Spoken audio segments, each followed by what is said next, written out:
La letra de Catalina Barbel de Noble.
Así, hermanos, así como estamos, escuchamos el mensaje de esta tarde que nos trae el pastor en esta tarde.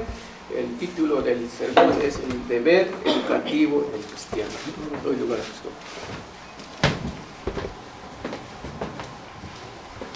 Si invito, hermanos, a abrir la escritura en el pasaje que inspiró este himno, el Evangelio de Mateo, capítulo 2, del cual leeremos los primeros 12 versículos.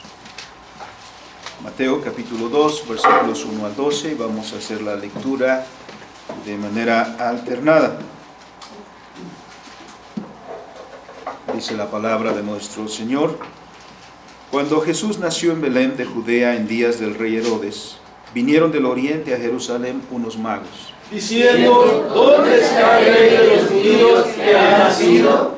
Porque su estrella hemos visto en el oriente y venimos a adorarle. Oyendo esto, el rey Herodes se turbó y toda Jerusalén con él. Y convocados todos los principales sacerdotes y los escribas del pueblo, les preguntó dónde había de nacer el Cristo. Ellos le dijeron: en Belén de Judea, porque así está escrito por el profeta.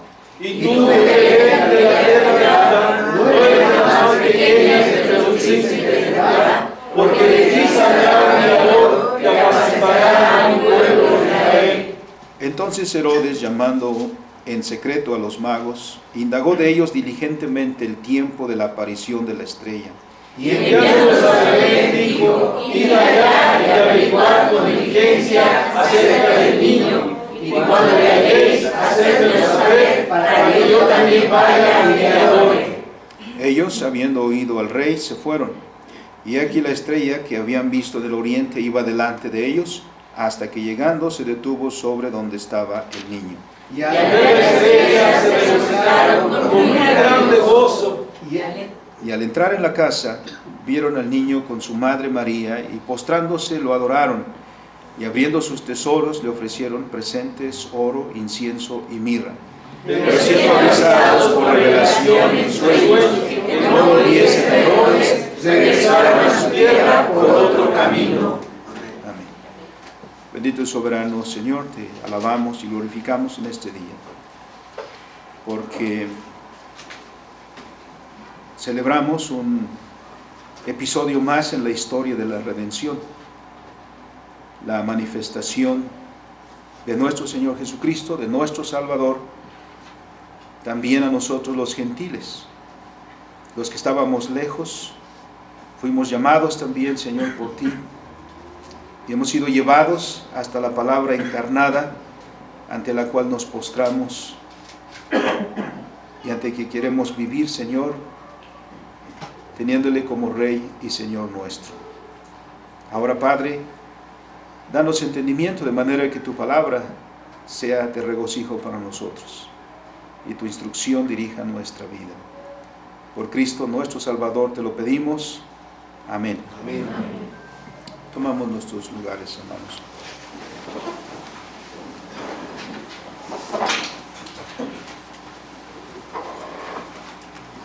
Ciertamente hay más bien hay un misterio en derredor de este episodio que el evangelista Mateo es el único que registra. No encontramos esta visita de los magos que vinieron de Oriente en el resto de los evangelios. Y tampoco Mateo nos dice muchos detalles al respecto de quiénes eran exactamente, cómo se llamaban, cómo viajaron, el tiempo de su estancia. No hay más que la información que tenemos aquí. En derredor se han tejido toda una tradición, porque se mencionan 3, pero algunos dicen que eran 14. Por ahí hay alguna historia también que habla del 4.º rey mago que se perdió por ahí. Hay mucha tradición en derredor de este episodio. También, como dice Mateo, no llegaron a Belén y vieron al Señor en el pesebre. Habían pasado por lo menos 2 años, y a donde llegaron los hombres sabios fue a una casa, como dice el texto. María y José estuvieron ahí en Belén bastante tiempo, y después del episodio con Herodes, pues va José y María con el niño a Egipto a refugiarse por la persecución. También de ahí, el 28 de diciembre se celebra el Día de los Inocentes, ¿no?, donde se divulgan noticias falsas, puros fake news, y en relación a este engaño de que fue objeto Herodes.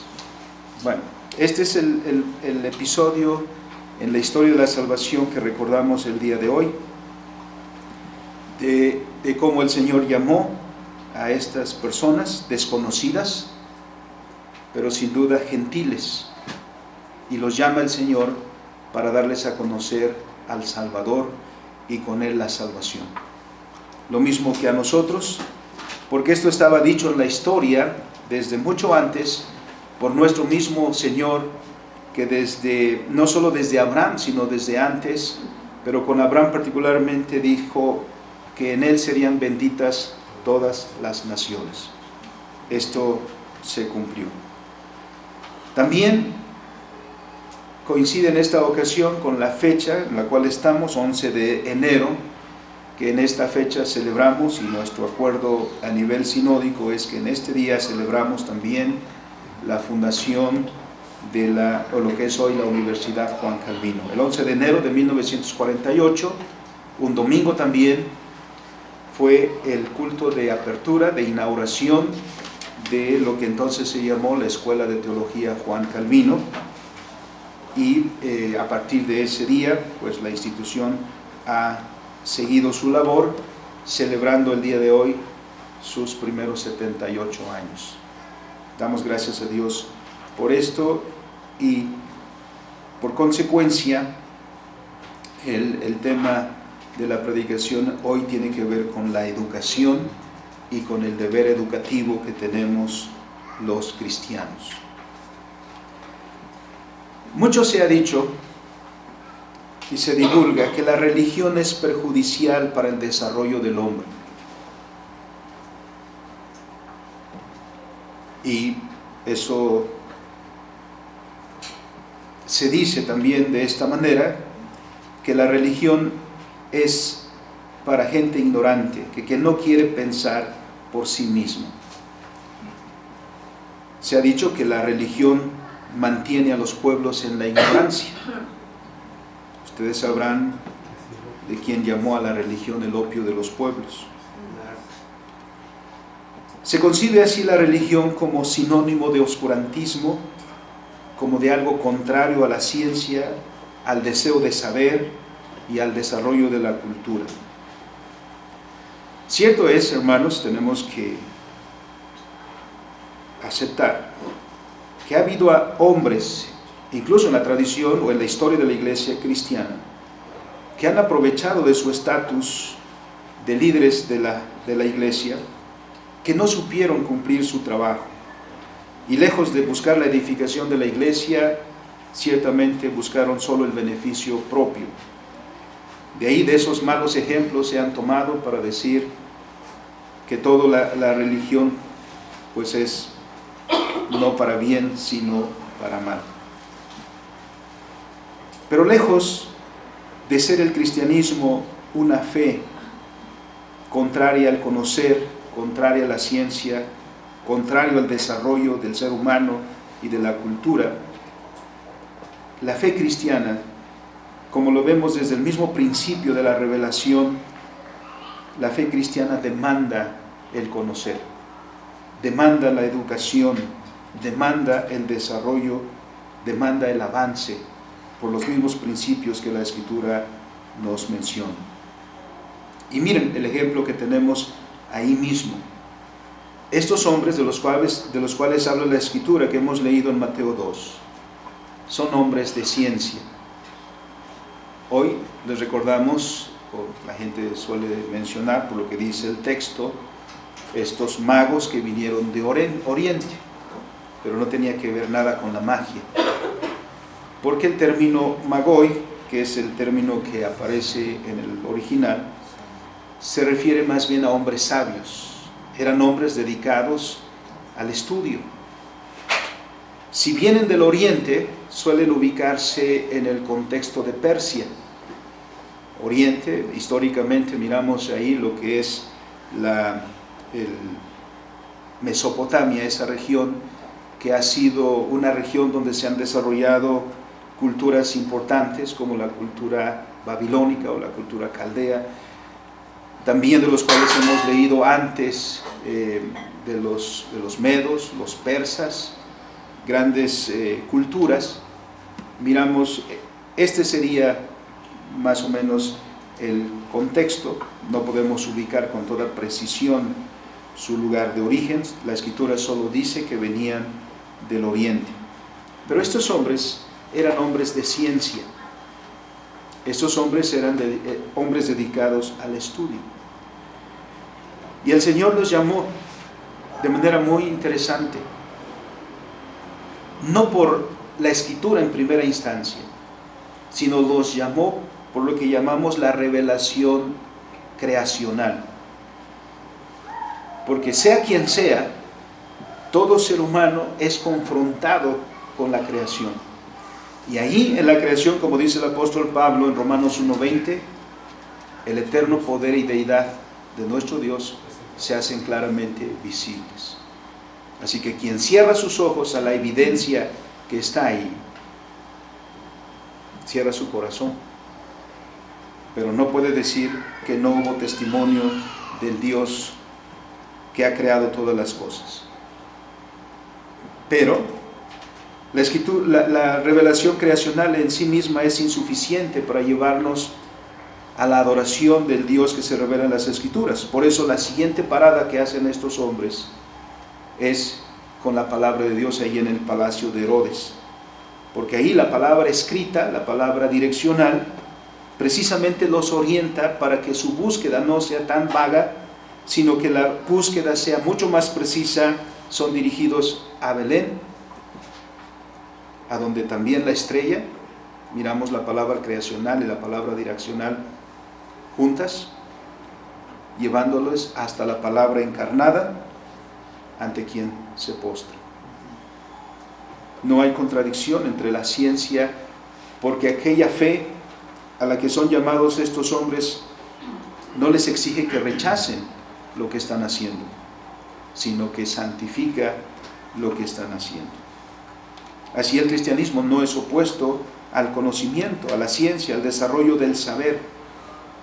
Al contrario, las Escrituras nos indican que el cristiano, y por lo tanto la iglesia cristiana, tiene el deber de asegurar la educación en el contexto de la palabra del Señor.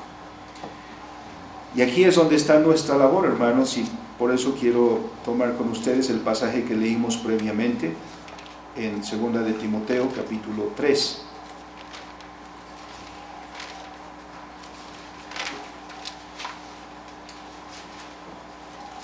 De ahí tomaremos algunos de los puntos que encontramos en este pasaje.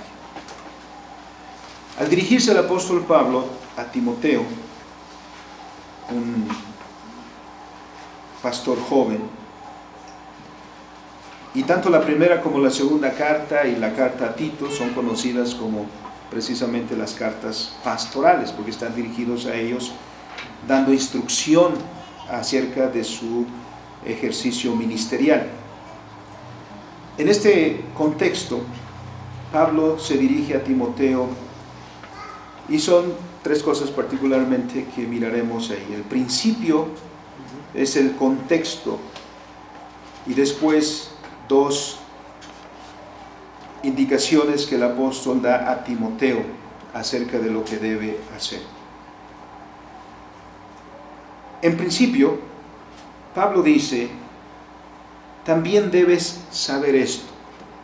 Ya ha escrito la primera carta, ahora la segunda, y en este punto dice: debes saber esto, que en los postreros días vendrán tiempos peligrosos. Pablo, dirigiéndose a Timoteo y con él a la iglesia, a los cristianos, porque la iglesia siempre ha estado en el contexto de la humanidad, digamos. El Señor Jesucristo dijo en San Juan 17, orando por sus discípulos, delante del Padre, intercediendo por ellos, dijo: no te ruego que los quites del mundo, te ruego que los guardes del mal.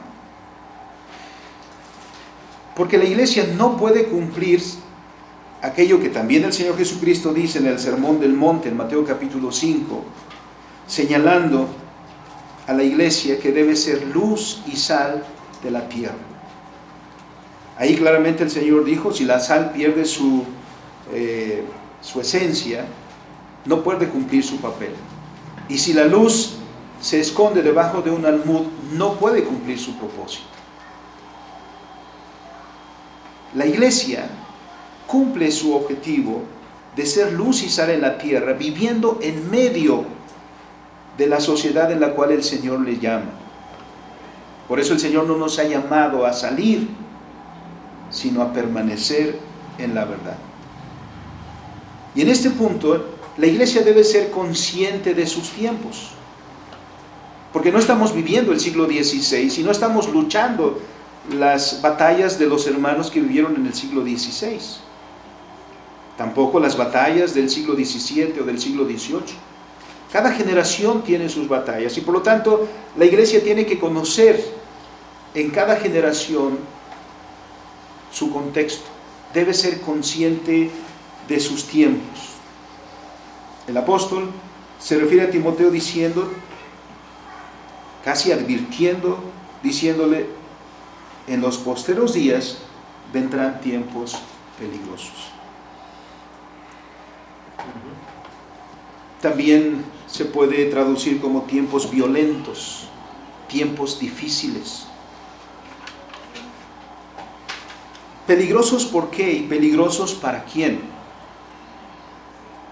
Para la fe cristiana, para la iglesia cristiana, para Timoteo y para los hermanos en su tiempo les advierte.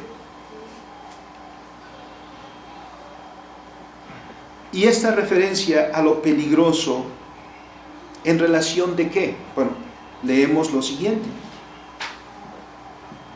¿Por qué serán peligrosos?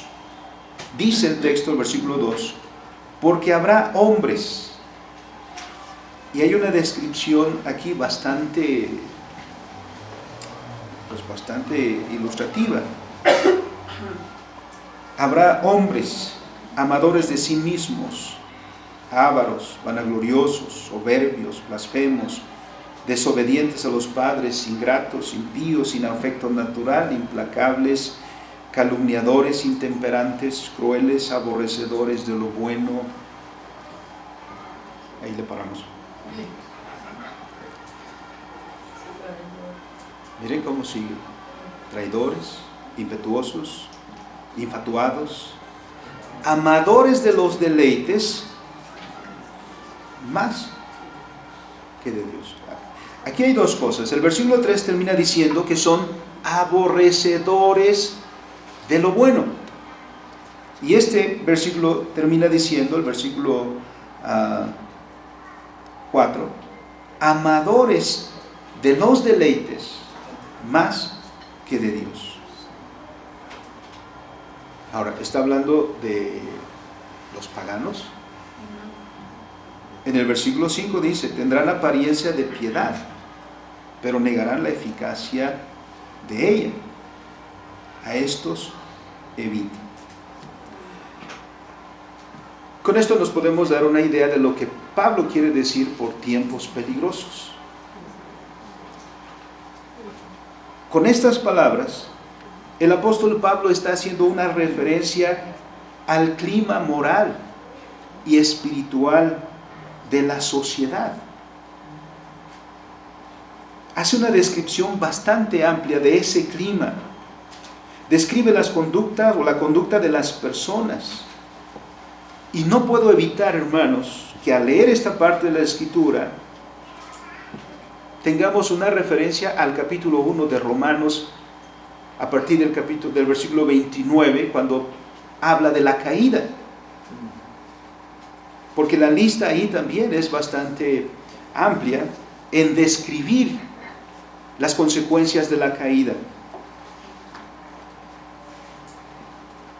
Este clima del cual habla Pablo y que es peligroso, y es peligroso para la iglesia, es peligroso para la piedad,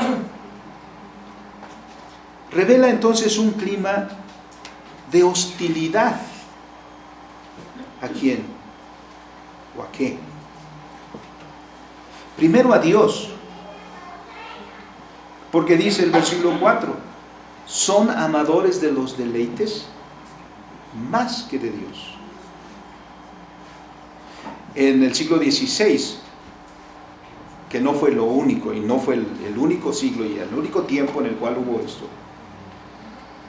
pero por ejemplo Erasmo de Rotterdam se refiere a los clérigos de su tiempo, criticando a la iglesia de su tiempo, les llama teologastros.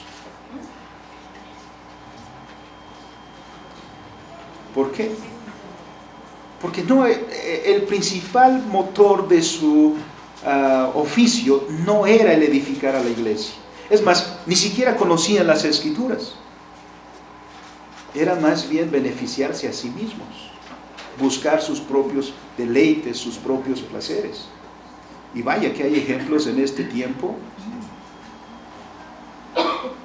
¿Quién no ha escuchado de los famosos Borgia? El Papa Alejandro VI.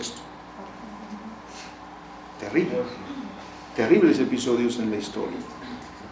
Y esos eran los pastores de la iglesia del siglo XVI, un poquito antes, y todos esos males que aquejaban a la iglesia.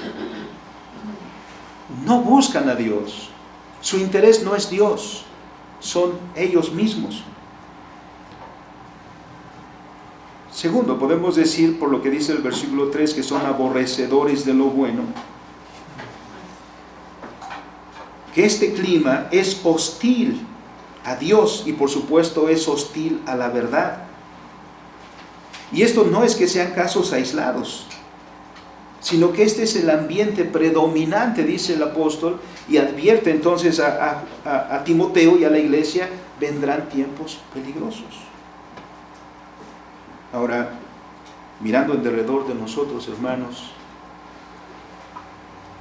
¿podríamos pensar que esto todavía está en el futuro? ¿O miramos en el clima en derredor de nosotros una hostilidad a Dios, una hostilidad a su palabra, una hostilidad a lo que es bueno y por lo tanto hostilidad a la iglesia? Son tiempos peligrosos. Porque un clima así es un desafío para el cristiano, porque pone a prueba la lealtad del Hijo de Dios. Eso nos plantea ¿a qué somos leales? Porque el mundo, hermanos, de hecho batallamos, dice nuestro catecismo de Heidelberg, 3 son los enemigos nuestros. Primero,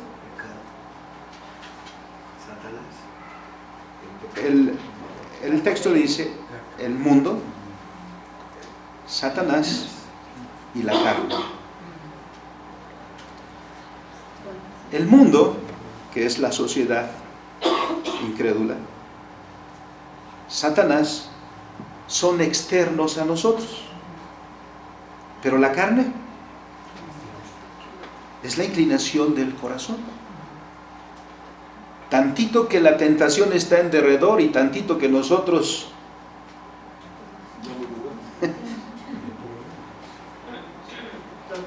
por eso son tiempos peligrosos, porque uno tiene que plantearse en ese contexto: ¿dónde está mi lealtad?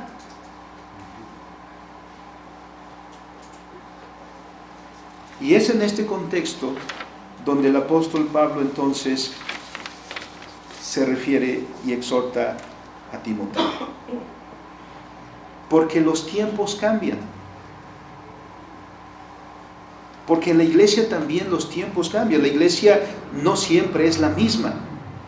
Dios siempre tiene un remanente, como la Escritura lo dice, pero la iglesia tiene sus altibajos, porque como la Escritura dice, estamos en un conflicto, en una guerra espiritual.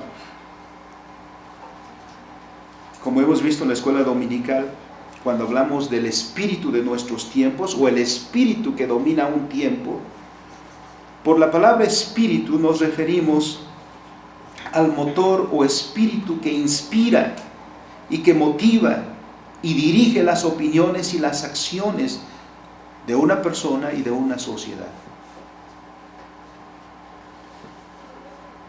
Por eso el apóstol mismo Pablo, escribiendo entonces a Efesios en el capítulo 6, dice: nuestra lucha no es contra carne ni sangre, sino contra principados, contra potestades, porque es una lucha espiritual. ¿Y qué es lo que guía entonces a nuestros tiempos? Nosotros debemos estar alertas sobre el espíritu que domina la sociedad en la cual vivimos. Hemos estado estudiando en la escuela dominical para darnos cuenta de lo que significa el secularismo y el impacto que tiene precisamente en la sociedad. Por lo tanto, ese es el espíritu que predomina, el cual determina la cosmovisión de una generación, de una cultura, de un grupo de personas. No podemos ser ingenuos, no podemos ignorar que la conformación del estilo de vida de una sociedad en medio de la cual vivimos nosotros está determinado por un espíritu, y un espíritu que no es en conformidad a la voluntad de Dios. Por eso se tornan tiempos peligrosos. Por eso son tiempos peligrosos para el cristiano, para la piedad, para la expresión de una vida congruente con las Escrituras. ¿Por qué?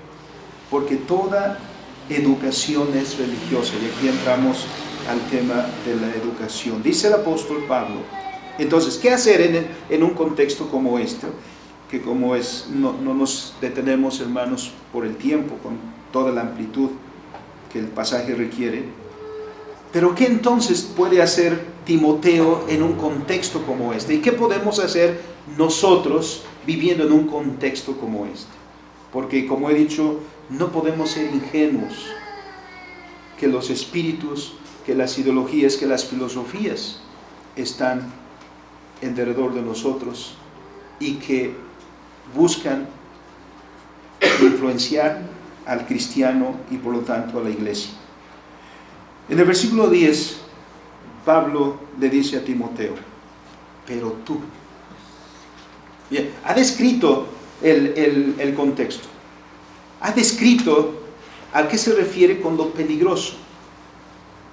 A ese clima, a ese ambiente anticristiano que hemos mencionado. Pablo le dice en ese contexto, pero tú has seguido mi doctrina, conducta, propósito, fe, longanimidad, amor, paciencia. Y no solo eso, sino que ha estado con Pablo y ha visto de Pablo las luchas. Porque Pablo no está escribiendo desde la comodidad o todo el confort de una oficina, de un lugar tranquilo, de un lugar lleno de las comodidades. Pablo escribe desde las mismas batallas que significa esta fe. Pablo mismo ha luchado con esa oposición. Pablo ha sufrido esa oposición. Y por eso menciona estos episodios brevemente. Hay que ir al libro de los Hechos para tener una mayor referencia de lo que él se refiere aquí. Porque le dice a Timoteo, tú conoces, ¿no? ¿Qué nos pasó en Antioquía? ¿Qué nos pasó en Iconio? ¿Qué nos pasó en Listra? Y a eso hay que agregar otros lugares. Que sufrieron persecuciones a causa de la fe. Así que Pablo no está escribiendo desde la comodidad. Pablo está escribiendo desde el conocimiento de las mismas batallas que implica permanecer fieles a Cristo. Y por lo tanto, con autoridad le dice a Timoteo, tú has seguido mi doctrina. Y aquí es donde está el conflicto. Porque los tiempos peligrosos son generados por una doctrina. ¿Cómo será preservado el pueblo de Dios en medio de ese clima? Afianzándose en la doctrina, afianzándose en la verdad. Mientras el mundo se inclina hacia el relativismo, mientras el mundo subjetiva la verdad, porque ya la verdad no es la palabra de Dios, sino yo mismo. Mientras el mundo va en ese sentido, el principio cristiano es de una verdad absoluta, y esa verdad absoluta está en Dios.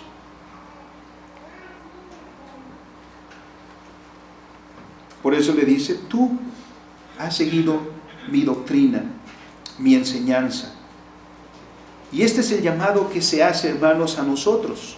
Ahí es donde está el principio de la educación. Porque, ¿qué es lo que busca la educación? ¿Cuál es la necesidad y el propósito de la educación? El hermano Stephen McDowell, que escribe uno de los capítulos de un libro interesante que se llama La Tercera Revolución Educativa, nos dice cuál es el objetivo de la educación en estos términos. Dice, un objetivo principal de la educación es edificar el carácter cristiano y formar a las personas tanto interna como externamente. Y cita a Noah Webster, que dijo lo siguiente, o dio la siguiente definición: la educación comprende toda esa serie de instrucción y disciplina que tiene por objeto iluminar el entendimiento, corregir el temperamento, formar los modales y hábitos de la juventud y prepararlos para que sean útiles en sus futuras generaciones. Luego entonces, miremos nuestro deber educativo. Porque eso nace de la doctrina, eso nace de la enseñanza escritural. Dijo el Señor Jesucristo también en el mismo pasaje, orando por los suyos, dijo: santifícalos en tu palabra es verdad. Dios quiere que nosotros seamos santificados en la verdad. Es lo mismo que decir que quiere que seamos santificados en su doctrina. Por eso la doctrina, hermanos, que nos enseñan los catecismos, las confesiones, los credos, son principios que son el fundamento de nuestra vida. Por ejemplo, ¿cuál es la primera declaración del credo apostólico? Creo en Dios Padre Todopoderoso. ¿Cómo llevamos este principio de la doctrina de la Escritura a la vida, a la investigación, a todas las áreas? No es esa declaración para ser dicha solamente en el día domingo, no es esa declaración solamente para ser repetida en el día de la profesión de fe. Es un principio que debe darle forma a nuestro carácter, a nuestra visión, o cabía decir, a nuestra cosmovisión. Sobre esa base, nuestros hermanos en el pasado enseñaron a los suyos, porque no se trataba de aprender una declaración pequeña, sino de transmitir a la siguiente generación una cosmovisión.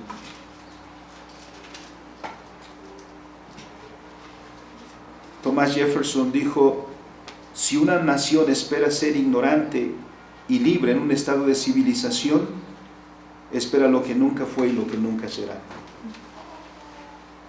Y Benjamin Franklin: una nación de hombres bien informados que han sido enseñados a conocer y valorar los derechos que Dios les otorgó, no puede ser esclavizada. Es en el ámbito de la ignorancia donde comienza la tiranía. Y estos dos hombres escribieron desde el contexto puritano. Los puritanos trabajaron arduamente para contrarrestar la ignorancia, porque la Escritura misma nos llama a saber, a conocer, a despertar en nosotros el deseo de saber más. Porque el cristianismo no es una fe de aprender a hacer ciertas cosas en el momento correcto, en el tiempo correcto y de la forma correcta. Eso es mero tradicionalismo. Si nos ha llamado a entender, a estudiar, a conocer, para responder a Dios como Él espera que respondamos, en obediencia. En ese contexto, Pablo dice: has aprendido, tú has seguido la sana doctrina. Pero también nos refiere en el versículo 14, una vez más, pero tú, ahora dice, persiste en lo que has aprendido y te persuadiste. No puede estar a la mitad de eso, porque el conocimiento es para crear convicción. Y eso es lo que espera Dios de nosotros. ¿Qué propósito, hermanos, tienen las clases de la escuela dominical, por mencionar algo? ¿Una mera repetición? No. Ir a esto, a que cada uno de nosotros, como dice Pablo a Timoteo, aprenda y persista, habiendo sido enseñado y persuadido.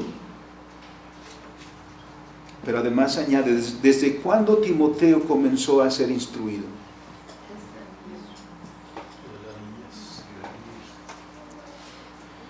desde la niñez. Y aquí es donde comienza el deber educativo de los cristianos.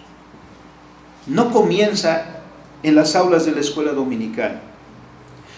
No comienza en las aulas de las escuelas cristianas. Comienza en el hogar. Y esto no es que lo estemos diciendo por primera vez o en una manera novedosa hoy,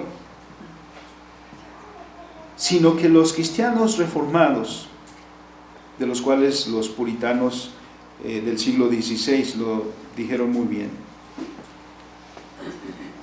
entendieron que la educación es principalmente responsabilidad de la familia. Los padres tienen el derecho y la responsabilidad de dirigir la educación de sus hijos. ¿En qué texto se basaron? Deuteronomio capítulo 6, versículos 4 al 7.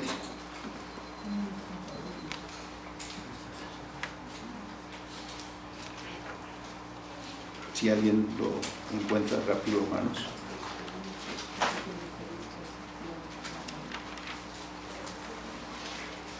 Que este es un recordatorio, porque el Señor ya lo había dicho antes. ¿Qué versículo, pastor? Deuteronomio capítulo 6, versículos 4 al 7. Oye, Israel, Jehová nuestro Dios, Jehová uno es, y amarás a Jehová tu Dios de todo tu corazón y de toda tu alma y con todas tus fuerzas. Y estas palabras que yo te mando hoy estarán sobre tu corazón, y las repetirás a tus hijos y hablarás de ellas estando en tu casa y andando por el camino y al acostarte y cuando te levantes. Gracias. Dios habla a su pueblo y los confronta a ellos primero, porque padres creyentes son los que educarán hijos creyentes. Por eso el Señor habla con ellos a través de Moisés y les dice: oye, Israel, Jehová nuestro Dios, Jehová uno es. Y primero tú amarás a Jehová tu Dios de todo tu corazón, de toda tu alma y de todas tus fuerzas. Tú amarás al Señor. Y ese amor está expresado en esto: y estas palabras que yo te mando hoy estarán sobre tu corazón. El que ama a Dios guarda sus mandamientos. Y luego, y precisamente por un desglose de esto que está dicho, las repetirás a tus hijos. Es tu derecho y tu responsabilidad como padre educar a tus hijos, y la educación comienza en la casa. A esto se suma lo que dice Mateo 28, 18 al 20. Sonará un poquito extraño porque ese pasaje lo asociamos rápidamente con la Gran Comisión, el trabajo de evangelizar. Pero hay una gran relación con la educación, porque dice el texto, que a veces no sé por qué lo obviamos, porque cuando queremos dar cumplimiento a ese mandamiento de la Gran Comisión, nuestro entendimiento se reduce a obsequiar folletos. Cristo te ama, Cristo te perdona tus pecados, Él es misericordioso, entonces aquí está, ¿no? Haz la oración y ya eres salvo. Pero pasamos por alto que el versículo 19 dice: ve a las naciones y haz discípulos. ¿Un discípulo se hace en 5 minutos? ¿En 10 minutos? ¿Cuánto tiempo dura o toma hacer un discípulo? Un seguidor, pues. Años. El ejemplo que nos da el apóstol Pablo es que él estaba días, semanas, meses y años instruyendo en la verdad. Porque como ha dicho de Timoteo, tú fuiste instruido y te convenciste Las convicciones no se obtienen en un minuto. En un minuto son los sentimientos los que afloran, ¿no? Porque ves una escena, presencias una escena enternecedora y te enterneces tú. Ves una injusticia y te enojas por esa injusticia, reaccionas ante esa injusticia. Pero una convicción no. Una convicción necesita instrucción. ¿Cómo queremos que nuestros hijos tengan convicciones cristianas? No las van a tener, a menos que trabajemos por eso. Entonces, ¿cuál es el primer deber que tienes o hacia quién es a quien el Señor te está enviando tu primera tarea de discipular? A tus hijos. Eres enviado a que tus hijos conozcan al Señor. Porque esto entonces nos indica que tienes la responsabilidad de formar. La educación es formativa. El niño no sabe nada. No sabe qué es bueno, qué es malo. Por eso se equivoca muchas veces. Es muy natural en el niño que se equivoque, ¿no? Por eso saca el azúcar y lo tira, porque para él no es más que algo que está descubriendo y que es divertido y que le suena gracioso tirarlo, ¿no? Esa es la naturaleza del niño. ¿Quién lo va a formar? Para eso te lo dio a ti. Para que formes a tus hijos en el carácter y la cosmovisión bíblica. ¿Dónde comenzamos a formar nuestra cosmovisión? En la casa, con nuestros padres. Pero ¿quiénes son los mismos que contrarrestan una cosmovisión cristiana? Los padres. Antes, cuando teníamos los teléfonos fijos y llamaba a alguien a casa y contestaba el hijo, el papá le decía, dile que no estoy. ¿Quién es el primero que le enseñaba a mentir?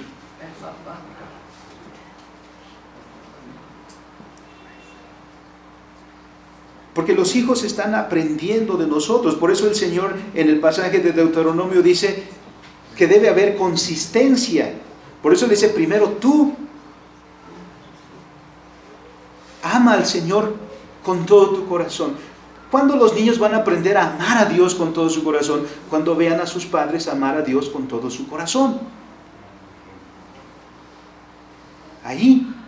Cuando los niños aprenderán a estimar la palabra de Dios como verdad absoluta. Cuando vean a sus padres amar la palabra como verdad absoluta. Pero si lo primero que ven es que los padres dicen algo y dicen algo y hacen todo lo contrario, entonces lo que me dice que es verdad parece que no es tan verdad.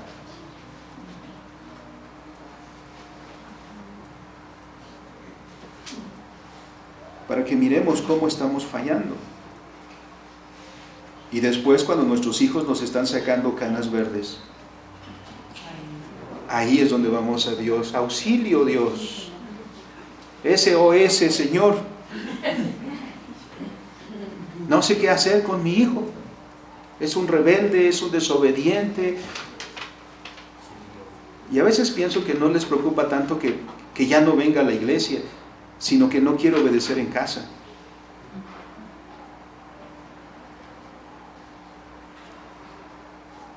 Que no se sujeta a su autoridad, que quiere llegar a la casa a la hora que quiera, que quiere tener a los amigos que quiera, eso es lo que les preocupa. A veces pienso que no tanto que venga a la iglesia.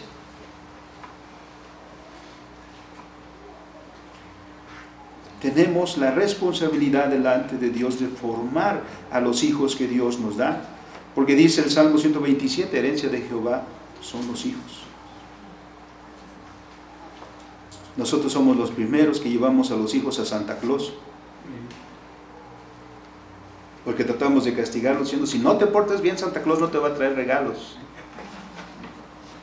Somos los primeros los que hacemos clientes de ese señor gordo, o los primeros que hacemos clientes a nuestros hijos de los santos reyes. Esas son oportunidades y cosas pequeñas en las cuales estás formando la cosmovisión de tus hijos.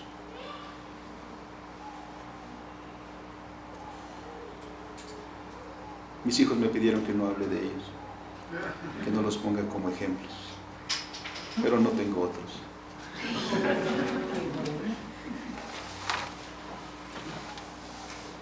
Porque cuando mis hijos les dijeron a sus compañeros de escuela, de primaria, que Santa Claus no existía y que los 3 reyes no existían, que los que traían regalos eran los papás, casi se traumaron.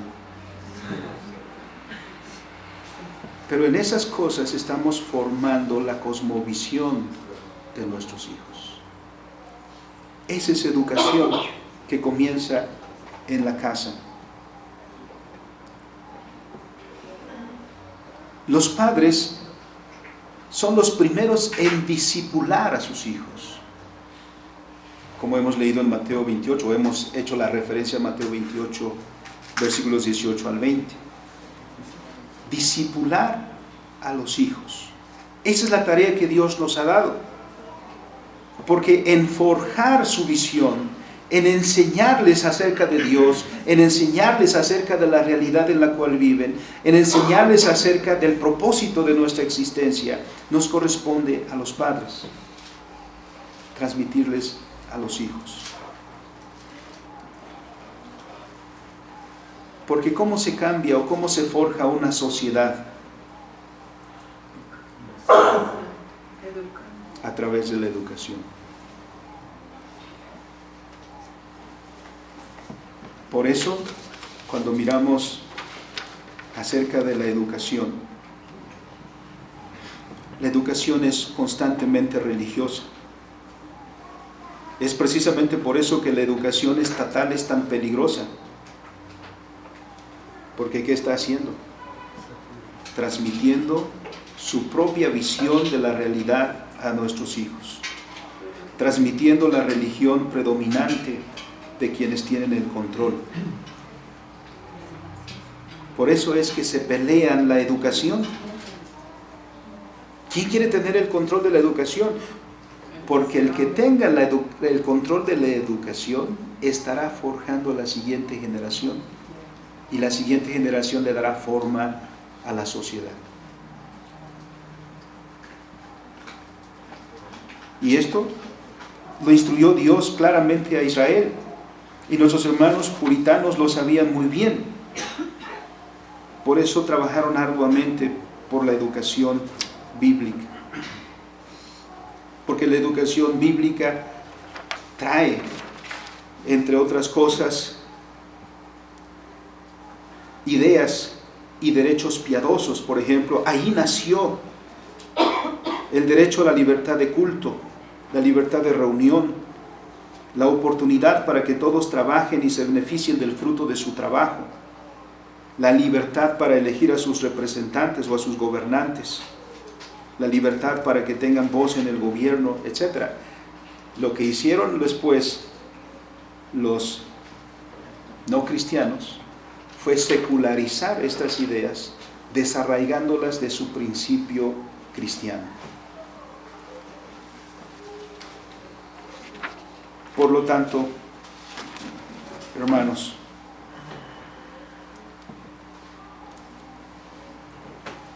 bien podemos mirar nuestro contexto, que no tenemos escuelas cristianas, donde deseáramos llevar a nuestros hijos para que fueran formados en una visión cristiana en todas las áreas. Pero sí tenemos la familia. Si tenemos padres piadosos, que tengan el temor de Dios y amor por sus hijos y trabajen en instruirlos. Tenemos el primer paso de la educación. Si ganamos el corazón de nuestros hijos que confíen en nosotros, tenemos una gran oportunidad de trabajar en su desarrollo. Porque si desarrollamos una generación fiel, esta generación fiel tendrá impacto para bien propio y para bien de la sociedad, que como la describe el apóstol Pablo, para nosotros no es tiempo futuro, habrán tiempos peligrosos. Vivimos en tiempos peligrosos. Vivimos en un contexto peligroso para la fe. Porque además el tiempo no nos da ahora, pero lo que concebimos como escuela, toda la escuela, todo el programa educativo, es una extensión de la educación que nace en el hogar, de la educación que nace en la familia. Por eso aquellos que estaban preocupados por sus hijos no solo hicieron su trabajo en el hogar, no solo cumplieron el trabajo como padres piadosos, sino también trabajaron en la fundación de escuelas, en todos los niveles. Cuando llegaron los puritanos a los Estados Unidos en el siglo XVII, finales del XVI, también del XVII, fundaron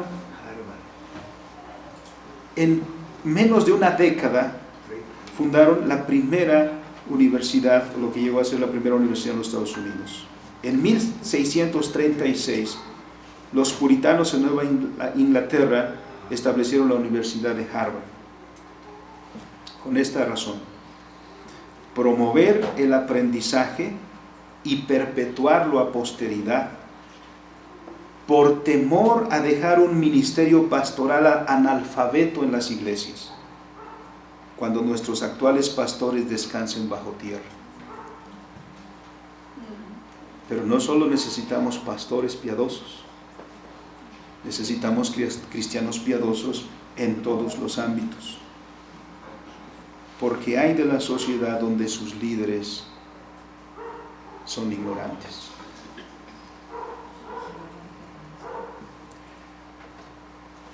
¿Qué haremos o qué será de la fe y de la iglesia cristiana en nuestra generación y en la generación que le tocará liderar a nuestros hijos?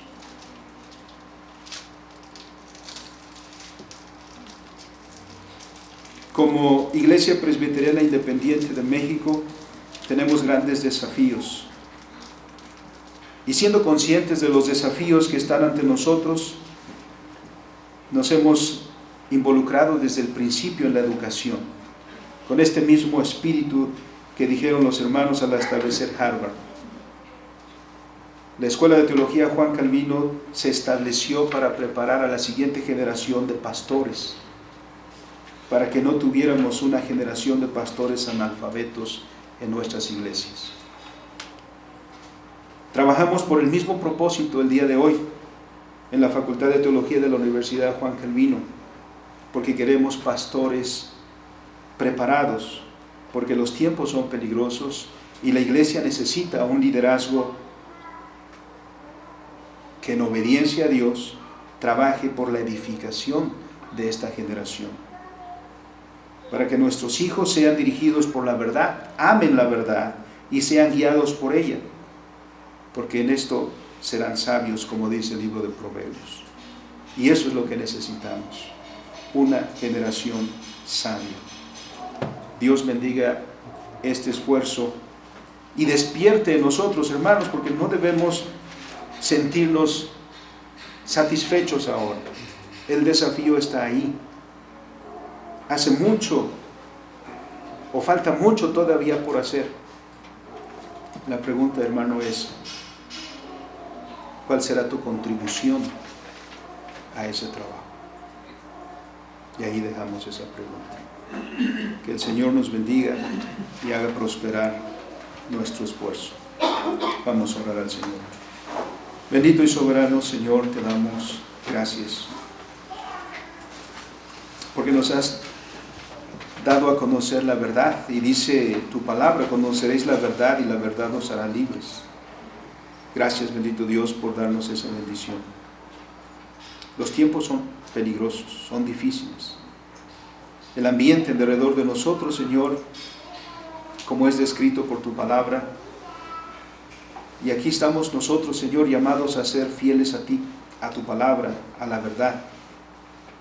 Señor, despierta en nosotros, si es que ha estado adormecida, esta convicción y este esfuerzo, Señor, por instruir, por educar. Primero, siendo responsables nosotros como padres, para instruir a nuestros hijos, para discipular a nuestros hijos, para llevar a nuestros hijos, Señor, en esos caminos que tú has marcado que debemos caminar. Luego, Señor, por titánica que parezca la empresa, también contribuyamos, Señor, y despertemos a otros hermanos para el paso siguiente, el establecimiento de instituciones y de organizaciones cristianas que se levanten, Señor, para dar expresión a los principios de tu palabra en todos los ámbitos. Sé con nosotros, Padre,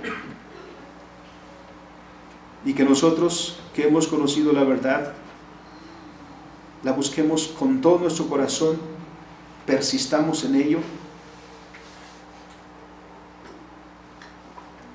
y sea grato, Señor, delante de ti nuestro trabajo. Te pedimos, Padre, esta bendición por Cristo nuestro Salvador. Amén.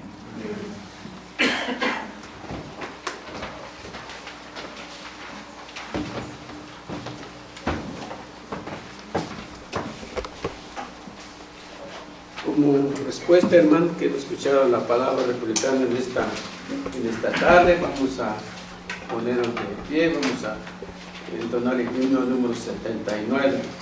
Himno número 79. Santa la noche, de la parte de Jesucristo y su nacimiento, de Adolfo Charles Adam, y letra de Mary Capao Roquemore.